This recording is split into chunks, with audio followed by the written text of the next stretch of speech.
Et si, au lieu de chercher encore une nouvelle idée de business, vous pouviez créer un outil que des entreprises utilisent tous les jours et qui vous rapporte chaque mois? C'est exactement ce que permet le modèle SaaS. Un SaaS, c'est simplement un logiciel accessible en ligne, généralement avec un abonnement annuel ou mensuel. Et aujourd'hui, je vais vous expliquer pourquoi, que vous soyez développeur, entrepreneur, agence, commerçant, professionnel ou simplement quelqu'un qui cherche une opportunité dans le digital, vous devez sérieusement vous intéresser au lancement d'un SaaS. Et surtout, je vais déconstruire une idée reçue.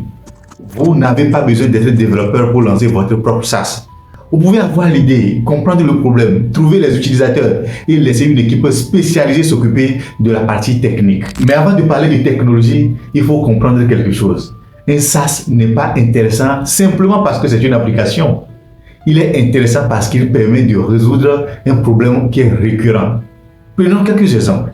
Une école doit par exemple gérer ses élèves, les paiements, les notes et les absences, les enseignants, les parents. Une entreprise doit gérer souvent ses clients, les factures, les stocks ou les employés. Une agence immobilière doit gérer par exemple ses biens, ses prospects, ses contrats. Un cabinet médical doit gérer ses rendez-vous et ses patients.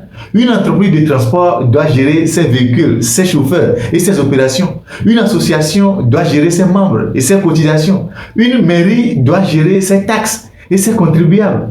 Vous voyez le principe? Partout où il y a tâches répétitives, des informations à organiser, des processus compliqués ou du temps perdu, il peut y avoir une opportunité de SaaS. Et c'est justement ce qui rend le modèle particulièrement intéressant. On entend souvent ces derniers temps, toutes les bonnes idées ont déjà été trouvées. Personnellement, je ne suis pas d'accord. Parce qu'il y a une différence entre avoir une idée et résoudre efficacement un problème. Prenons simplement votre environnement, l'environnement dans lequel vous évoluez tous les jours. Regardez autour de vous, dans votre ville, peut-être dans votre entreprise, dans votre secteur d'activité, et posez-vous tout simplement cette question. Comment cette personne travaille-t-elle aujourd'hui? Est-ce qu'elle utilise encore WhatsApp pour gérer par exemple ses clients? Est-ce qu'elle utilise Excel pour gérer quelque chose qui pourrait être automatisé?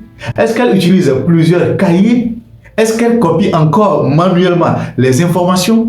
Est-ce qu'elle perd du temps à faire des rapports? Est-ce qu'elle rencontre régulièrement les mêmes problèmes?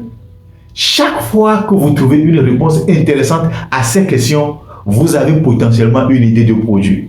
Et c'est encore plus vrai en Afrique. Pourquoi? Eh bien parce que beaucoup de secteurs sont encore en pleine transformation numérique.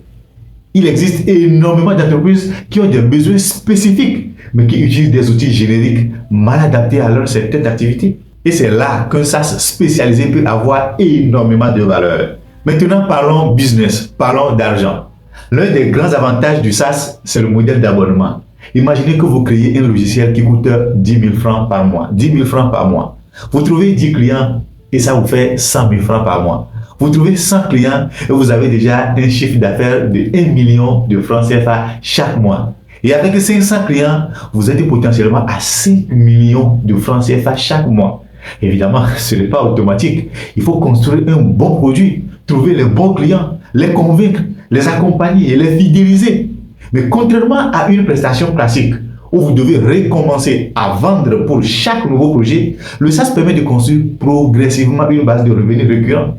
Et c'est justement cette logique qui rend le modèle extrêmement puissant. Mais attention, créer un SaaS ne signifie pas simplement coder une application. C'est probablement le point le plus important de cette vidéo. Beaucoup de personnes pensent, je vais apprendre à coder puis je vais créer un SaaS. Pourquoi pas? Mais est-ce vraiment nécessaire? Imaginez que vous voulez ouvrir un restaurant. Est-ce que vous devez obligatoirement devenir cuisinier, apprendre à la comptabilité, fabriquer les tables, installer l'électricité, créer une enseigne et vous gérer vous-même chaque détail? Non. Vous pouvez être le porteur du projet. Vous pouvez avoir la vision. Vous pouvez connaître vos clients. Vous pouvez définir vous-même l'offre et vous entourer ensuite de personnes compétentes pour exécuter certaines parties. C'est exactement la même chose avec un SaaS. Vous n'avez pas forcément besoin d'être celui qui écrit chaque ligne de code. Votre rôle peut être de comprendre le problème et le marché. Et ensuite, vous pouvez travailler avec une équipe capable de transformer votre idée en véritable logiciel. Et aujourd'hui, le développement est encore beaucoup plus accessible. Il y a encore quelques années en arrière, lancer un logiciel demandait souvent une équipe technique importante, beaucoup de temps et un budget conséquent. Aujourd'hui, les choses ont énormément changé. Avec les nouvelles technologies, les outils no-code, de l'intelligence artificielle et ce qu'on appelle aujourd'hui le vibe coding, il est possible de développer beaucoup plus rapidement. Mais attention, je ne dis pas que l'intelligence artificielle permet de créer n'importe quel logiciel en quelques minutes. Ce serait faux. Un vrai SaaS doit être pensé correctement. Il faut réfléchir à l'architecture, à la sécurité, aux utilisateurs, au paiement, aux données, aux performances, aux droits d'accès, à la maintenance et surtout à l'expérience utilisateur. L'IA peut accélérer énormément le développement, mais elle ne remplace pas une bonne stratégie produit et une équipe capable de contrôler la qualité du projet. Vous pouvez donc tout simplement vous concentrer sur ce que vous savez faire. Et c'est là que je veux vous faire réfléchir. Vous êtes expert comptable. Vous connaissez probablement mieux les problèmes des comptables qu'un développeur. Vous êtes dans l'immobilier. Vous connaissez probablement mieux les problèmes des agences immobilières. Et si vous travaillez dans l'éducation, vous connaissez les problèmes des établissements scolaires. Si vous êtes commerçant, vous connaissez les problèmes des commerçants. Si vous êtes un agriculteur, vous connaissez les problèmes de votre secteur d'activité. Votre avantage n'est peut-être pas de savoir coder. Votre avantage, c'est de connaître un problème suffisamment bien pour savoir qu'il existe une solution à construire. Et c'est extrêmement important. Parce qu'un développeur peut construire une application magnifique. Oui, c'est vrai. Mais si personne n'en a besoin, cela ne sert strictement à rien. Le marché doit venir avant le code.